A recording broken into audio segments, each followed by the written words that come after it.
సూర్యదేవుని ఆరాధన ఆరోగ్యం, శక్తి మరియు ప్రకాశం అందిస్తుందని నమ్మకం. 5. కుబేరుడు ధనసమృద్ధి.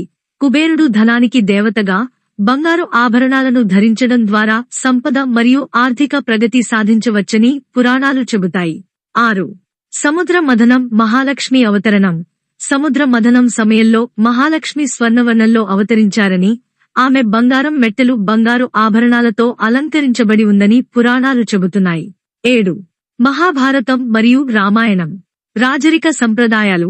మహాభారతం మరియు రామాయణం వంటి పురాణాల్లోని కథల్లో రాజులు మరియు రాణులు బంగారు ఆభరణాలు, బంగారం మెట్టెలు ధరించడం సాధారణంగా వెల్త్, సంపద, పవర్, అధికారం మరియు డివైన్ ఫేవర్, దైవ అనుగ్రహం కు చిహ్నంగా ప్రస్తావించబడింది.